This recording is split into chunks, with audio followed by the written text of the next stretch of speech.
Good morning. You're now listening to Kingston Community Radio, airing on FM 92.5 and AM 920, WGHQ in Kingston, New York. This programming is brought to you by our listeners and corporate underwriters who are interested in presenting local community radio. The opinions expressed on this program do not represent those of Pamel Broadcasting or Kingston Community Radio. Listeners are encouraged to send in $10 per month to help bring this program to you.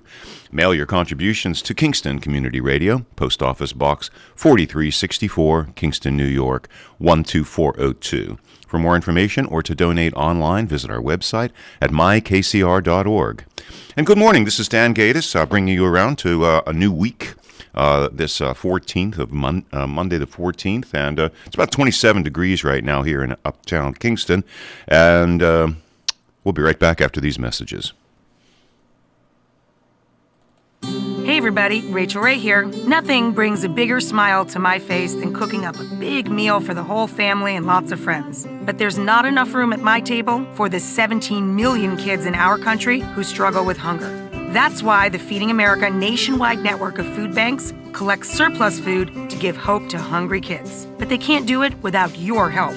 Support Feeding America and your local food bank at feedingamerica.org. A message from Feeding America and the Ad Council. Moms, we don't know how you do it all, but you do. You are part teacher, counselor, chef, and doctor, all rock star. Being a mom today is complicated and sometimes unpredictable, but it's those precious moments that make your journey together crazy and wonderful. At the American Heart Association, we know your family is why. That's why we're here for you, to make sure more of those moments happen. To make sure a healthier, longer life is possible for you and your family. We're impacting laws that help shape healthier communities, but we can't do it without you. Moms are at the heart of change. So here's to you, Mom. Here's to impacting the health of our future. Moms United can make real change. Start by visiting lifeiswhy.org/moms, the American Heart Association, and the American Stroke Association. Life is why. Hi, this is Anne Marie from the great town of Kingston, and I support Kingston Community Radio, and so should you.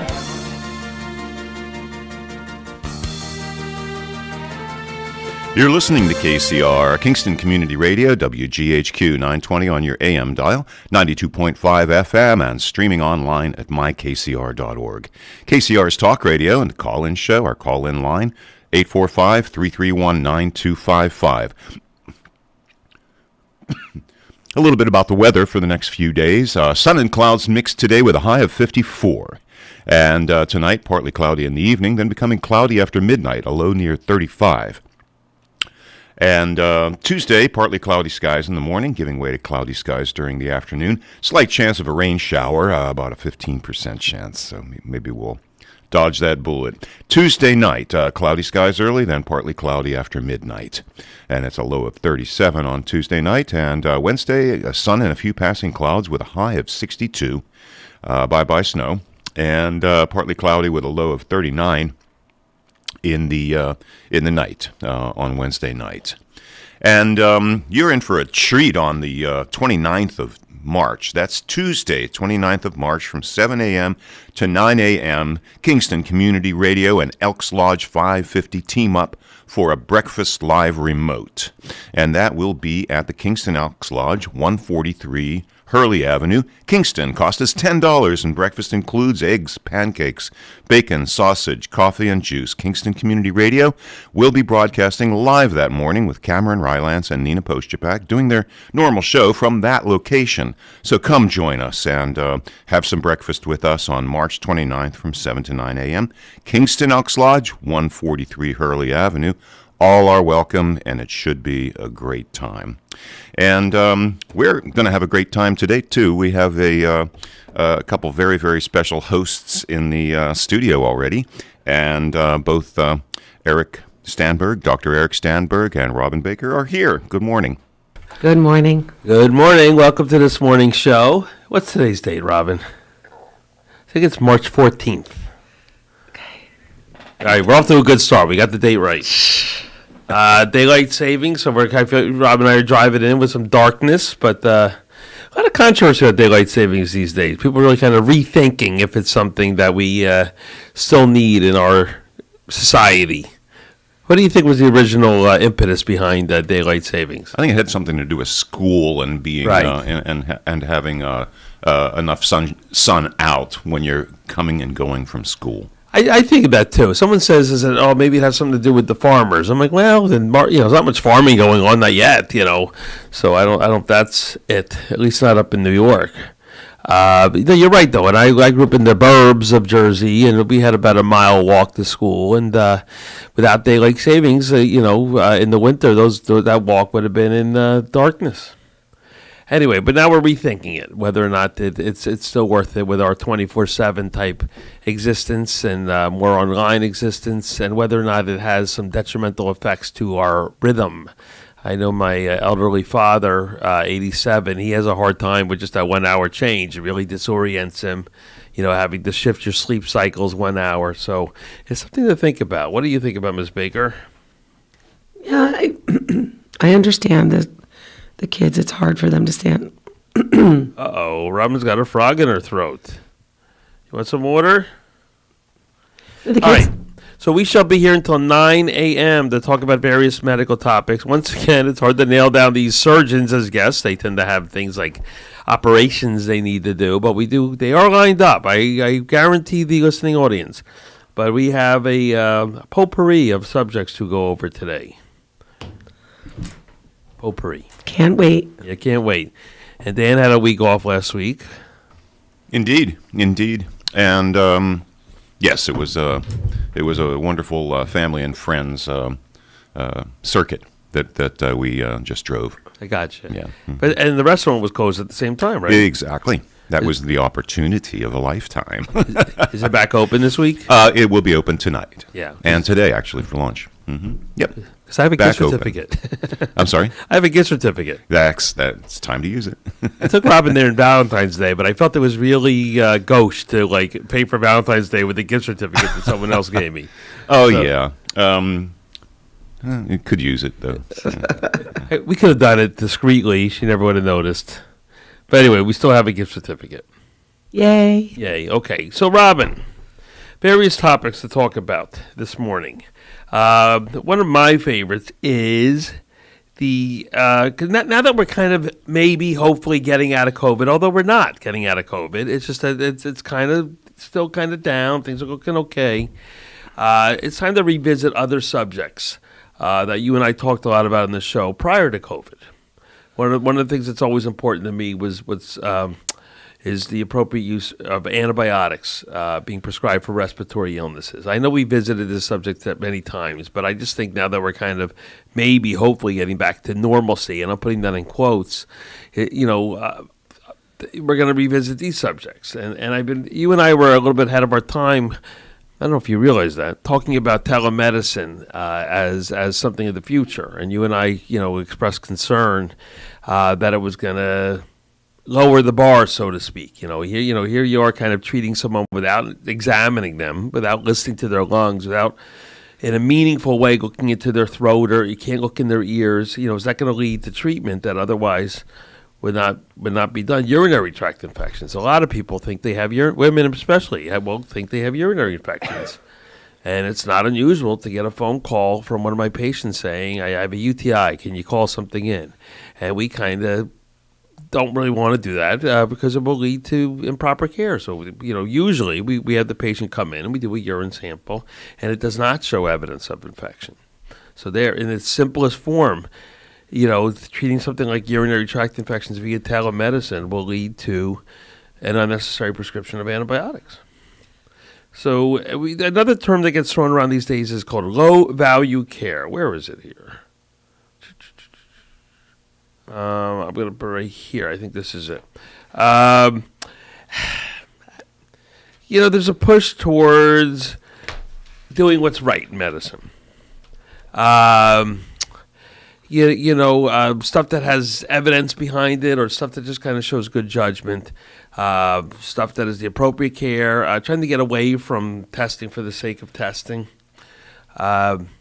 And they do throw around the term low value versus high value care. I always pause a little bit at sloganeering, because I think that's a little almost pejorative. Low value care, you really. If you're the one getting the care, you probably don't think it's low value. Right. So I really caution about the term there.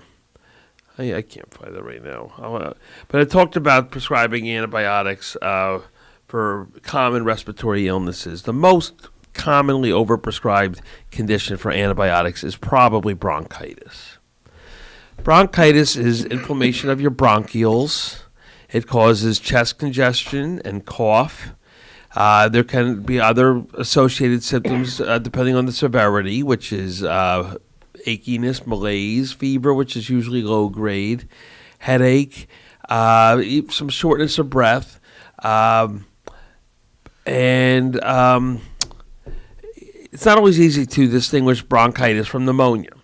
So, the terminology helps us, though. Bronchitis is inflammation of the bronchioles, the tubes that deliver the oxygen to the lung itself, whereas pneumonia is an infection of the lung tissue itself.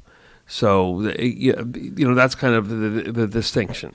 And then there are other types of pneumonia that kind of confuse things. You can have, what's called lobar pneumonia. Another subtype is bronchopneumonia. These are pretty major illnesses. High fever, shortness of breath.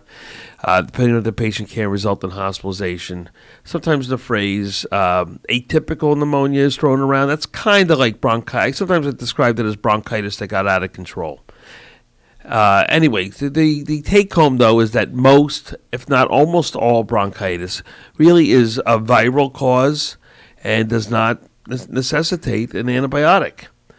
That being said, it's a pretty miserable condition. It can last anywhere from 1 to 3 weeks, and people are kind of desperate, do something, doctor. What do you mean I got to wait it out?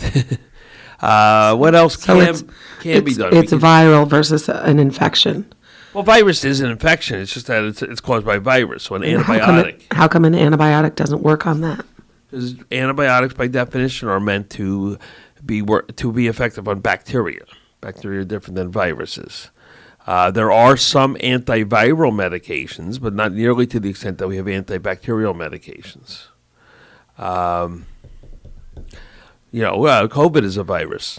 Now the standard of treatment for COVID is something called Paxlovid, which is a antiviral regimen. And by the way, very effective. And then now that's becoming widely available. If we have another surge, and I certainly hope we do not, we will be more prepared to treat people symptomatically. So that makes me optimistic. So here's an interesting question. Would Paxlovid work on a virus like bronchitis? Probably not. Probably not. The different viruses, there's many, many different families of viruses.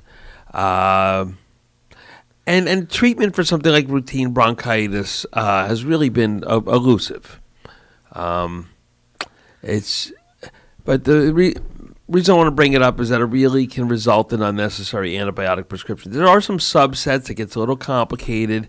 For example, if somebody has COPD, a lung condition, something like a routine bronchitis can exacerbate their COPD, and that can lead to an exacerbation. The terminology gets a little tricky here.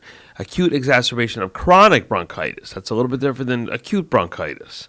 And chronic bronchitis is a subset of people with COPD, and at times they do require an antibiotic to help them get over the exacerbation.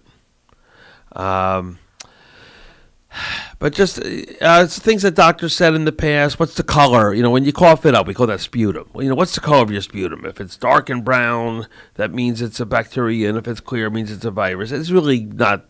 That's not something that bears weight on their current standards. I mean, that might assess to the severity of someone's symptoms and might affect what treatment I'll offer them.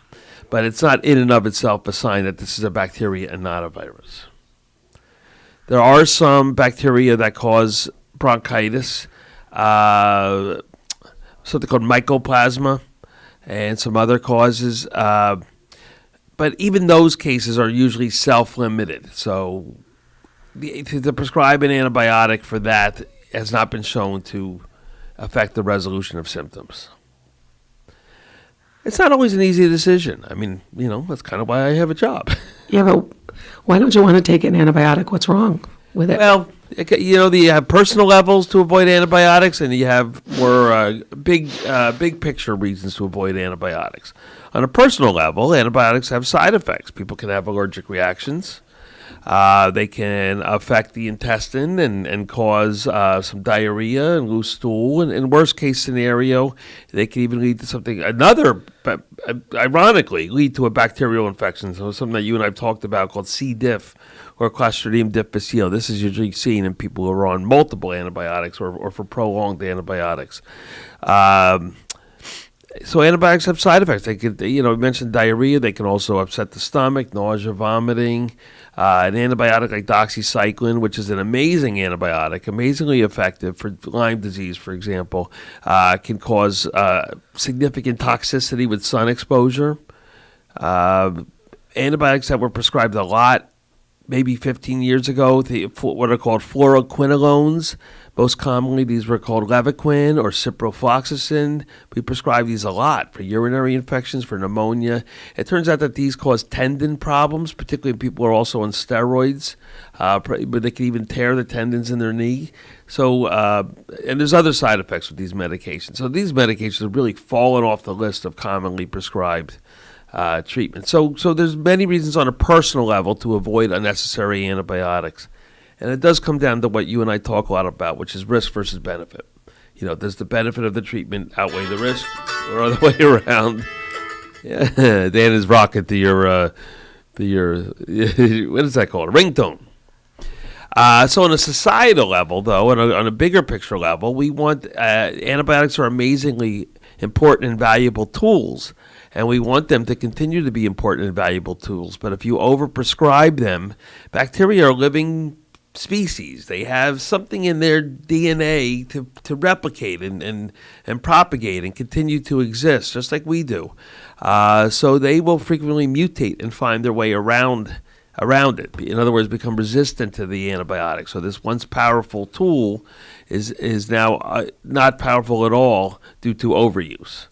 So that's kind of the reason why two kind of categories of reasons why we need to be.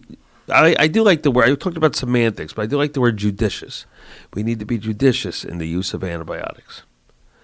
It's something that I always felt I do particularly well in my office because these are my patients. I think patients come to me sick and they want help. In a way, that's what the doctor does, right? Helps you get better. So it's not always an easy explanation to accept, which is just that this illness has to run its course.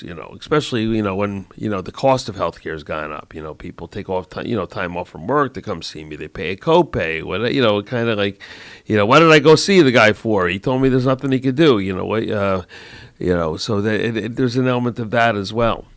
But I find in my practice, because of the continuity aspect, I'm able to say to someone on a Tuesday, I think we should try to wait this out. I think we should avoid the antibiotic. But they kind of know that they have access to me. I'll say, why don't you let me know in a week if you're not better, and then we'll potentially reevaluate the situation. That's something that you don't get, for example, from an urgent care encounter, or you don't get that from a commercial telemedicine encounter. There's kind of two telemedicine contexts. And you and I, again, also talked about this early on. We talked about potential uses of telemedicine, and we came up with three categories. One was providing medical care that just cannot be provided elsewhere.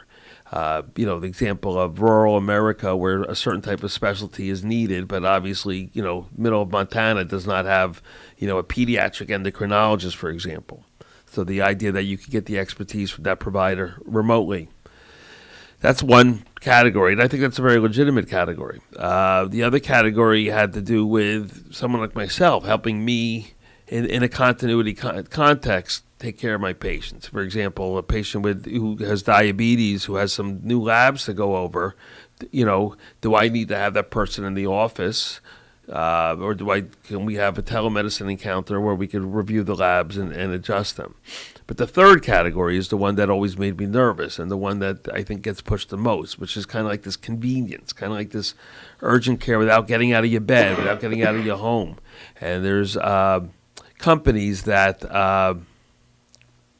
I get emails from these companies, sign up with us, make money, don't even leave your home, and I could say these are strangers that you'll get, and it hasn't really been that well studied. I think the telemedicine industry is chugging along, kind of promoting itself.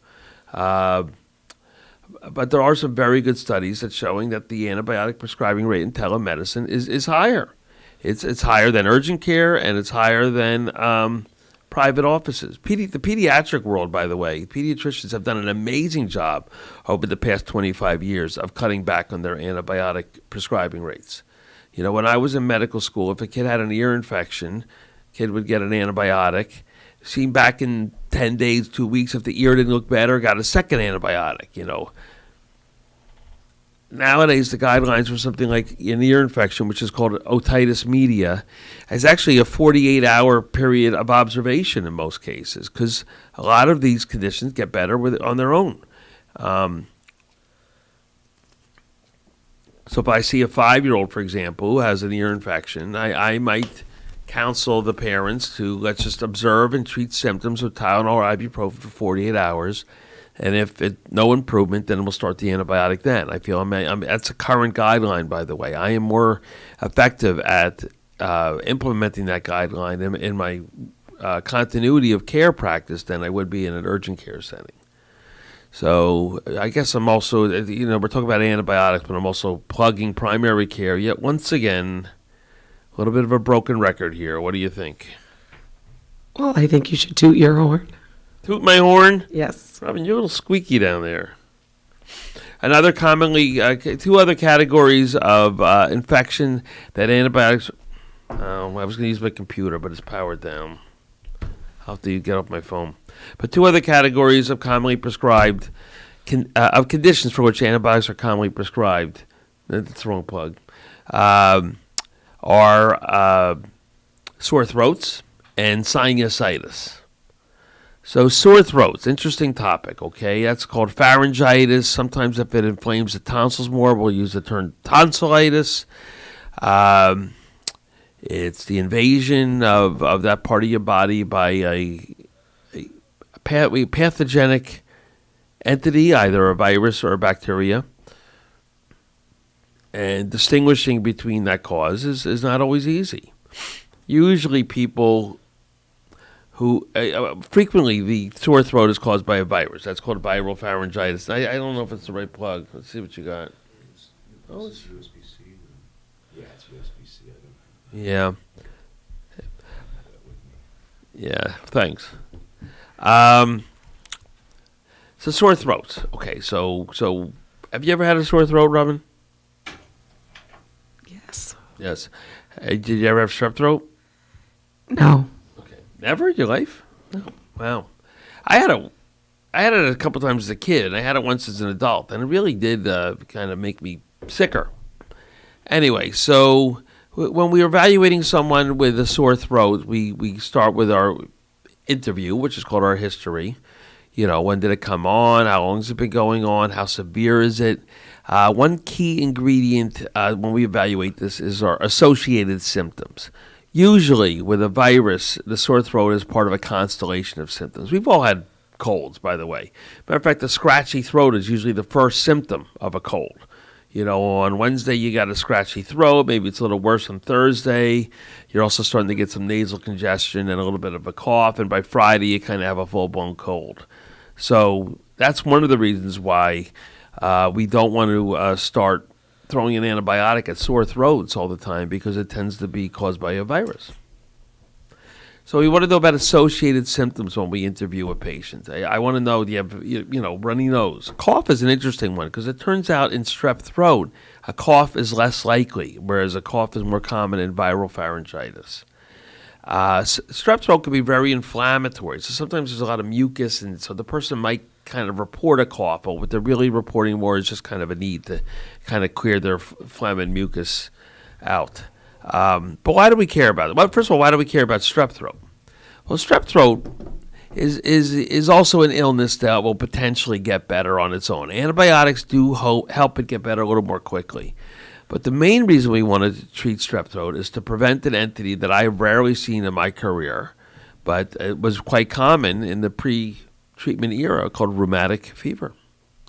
Strep throat causes like this complicated inflammatory and autoimmune response that can inflame the whole body and particularly actually inflame the heart. And it was not uncommon for someone to wind up with a valvular disease called mitral stenosis of their valve that later in life would lead to a valve replacement. When I get a family history from patients, when they'll say, "Oh, my father died at age 40 of a heart problem." We don't know what that is, but I wonder if that was like rheumatic, the long-term consequences of rheumatic fever. Strep can also cause problems with the kidneys called glomerulonephritis. That's a little too technical, but we're not entirely convinced or sure that treating strep prevents that. But that's the main reason we want to treat strep throat. So for a long time, there was a push to, instead of just treating strep throat, to really prove that it's strep before you start the antibiotic. Because again, around 80% of these are viruses.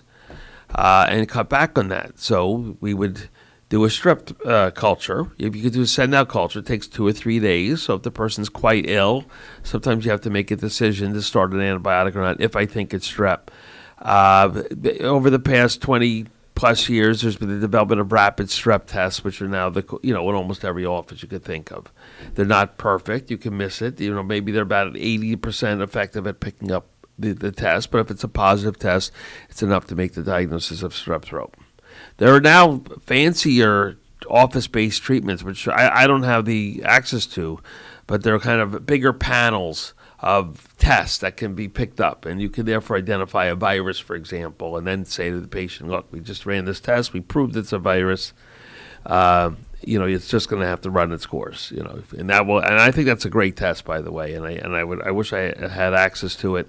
It would, I think, help cut back in prescribing something that may not be necessary. The drawbacks with something like that is, it's new and it's probably not too cheap, and insurance companies, kind of drag their feet on paying for stuff like that, even though in the big picture, I think they can be quite helpful. So, the evaluation of a sore throat is yet one more thing that the standard has been kind of altered by telemedicine. There's somebody named Robert Centor, Centor. He's a physician out in San Francisco. I think he's an internist, might be a pediatrician, but he developed what's called the famous Centor criteria. It's a point system to assess for the likelihood of strep throat. Now, it's a tool. I use it. But it's not the standard is to get a positive test. But he looks at a couple basic things. One is the presence of fever, and we mean significant fever. 100.5 or greater is more likely to be strep than a virus. The presence of swollen glands in the front of your neck, when you kind of press here, does it hurt? That also increases the chance of strep as opposed to a virus. Does the person have an exudate? When you go examine their throat, can you see a whitish coating on their tonsils? Pretty yucky when it's there. That's more likely to be strep. And the most interesting one of all is the absence of a cough, because we've already talked about cough. If a cough is absent, it's more likely to be strep. And there's some other criteria. The age of the patient also factors in. Strep is mostly a disease of young adults. They are certainly not always. So this is kind of used maybe as an alternative to actually doing a strep test. But, we're just kind of lowering the bar a little bit. So I'm just kind of making the case. We do telemedicine in 1 minute to break. We do telemedicine in my office, and mostly brought on by the COVID pandemic. And we still are avoiding people coming in with acute symptoms, sitting in a waiting room or whatever. So what we usually have been doing is a telemedicine visit and then having the patient come in through our side door for a strep test and maybe other testing, COVID testing or flu testing. But the take home is to really be judicious with the prescription of antibiotics, and not take this treatment lightly. All right, we're going to go to our first break. Thank you, Dr. Eric Stanberg and Robin Baker. Thank you so much. And you are with us here at KCR, Kingston Community Radio, at 7:30 a.m. on this Monday, March 14th, and 27 degrees now here in Uptown Kingston. And we'll be right back after these messages. The thought of my sons growing up without me inspired me to quit smoking. I talked to my doctors, and then I threw away all my cigarettes, ashtrays, and lighters. I started exercising instead of smoking. Getting support from friends online kept me on track. Staying away from alcohol when I was first quitting was key. Instead of smoking after I ate, I'd get up and take a walk. I missed having a cigarette in my hand, so I'd hold a pen or a straw, anything. Until I knew I wouldn't give in to temptation, I spent more time with my friends who didn't smoke. I went to places that were smoke-free. I didn't stay quit the very first time I tried. I kept on trying, and I learned something each time. Do whatever it takes. No matter how many times it takes. I quit. I quit. I quit. We did it, so can you. You can quit. For free help, call 1-800-QUIT-NOW. A message from the U.S. Department of Health and Human Services and CDC. Are you a renter or homeowner having trouble paying past due electric and gas bills? The Regular Arrears Supplement Program may help. If you're eligible for the program, you could receive up to $10,000 in aid. If you're behind in rent payments, the Emergency Rental Assistance Program may also help. Get the relief you need to help pay off those bills. Visit the Assistance Program section of centralhudson.com for eligibility and application requirements.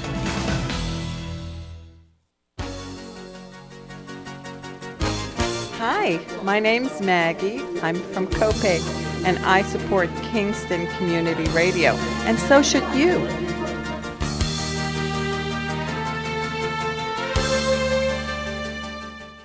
And thank you for being with us here at KCR, Kingston Community Radio, AM 920 and 92.5 FM.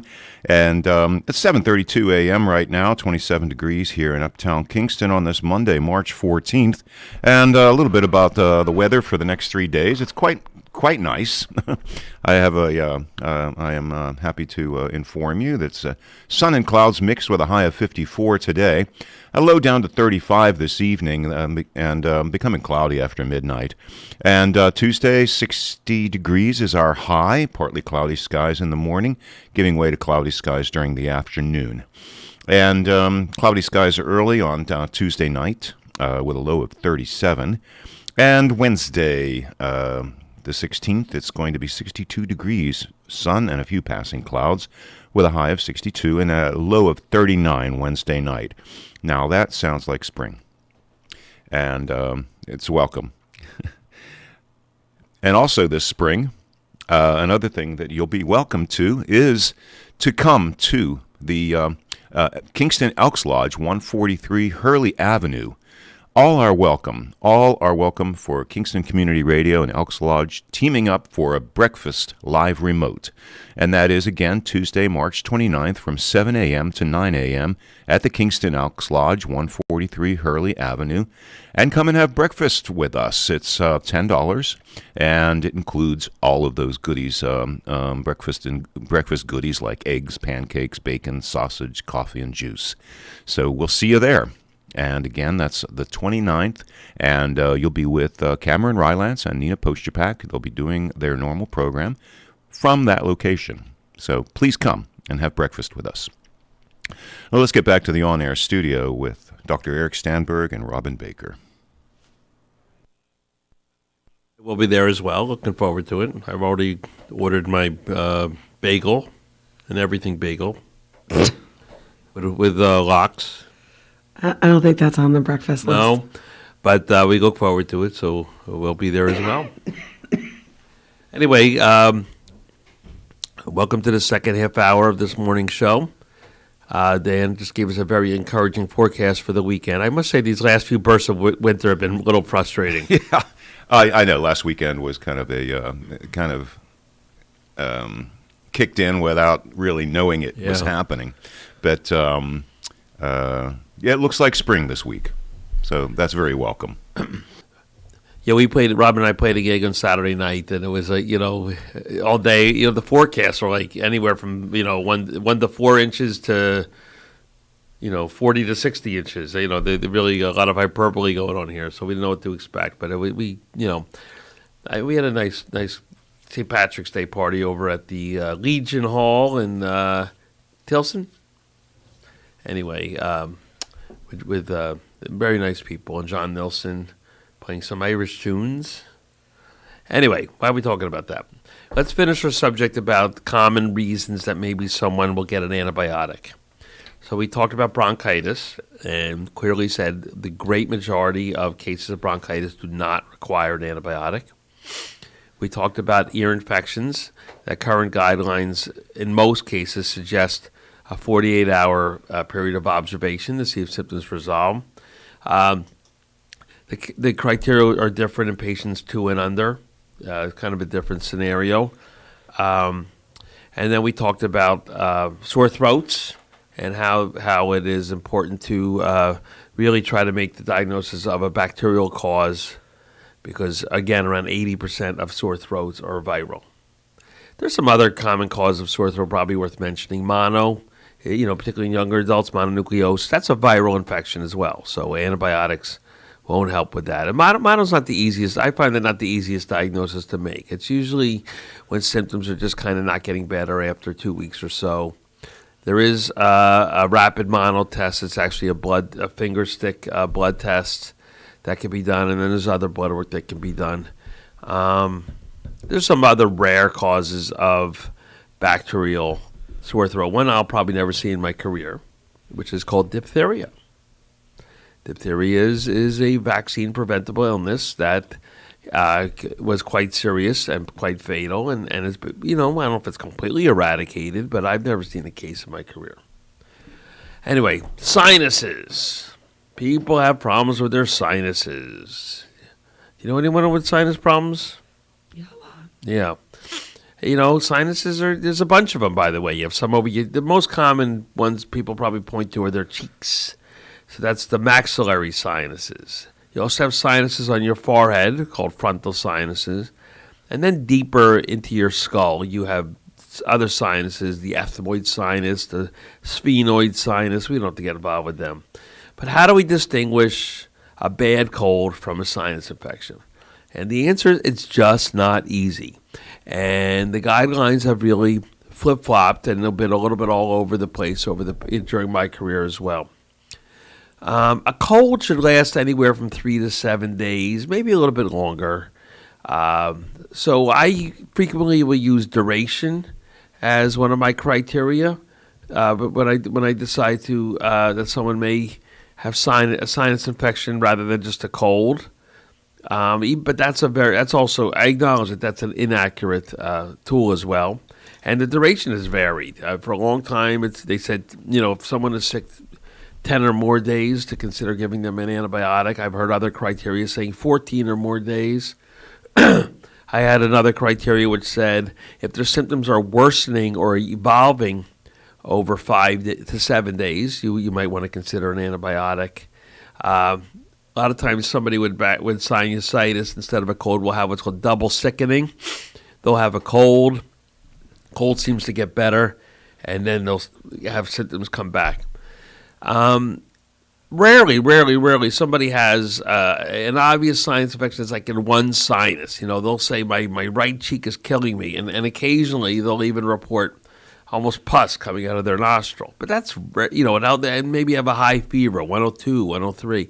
That's really an unusual depiction of sinus infection. That's kind of an obvious infection, and yes, that needs antibiotics. So it's not always easy to decide. And by the way, we get pressure from patients. Patients will say things like, I want to nip this in the bud. I want to treat it before it gets worse.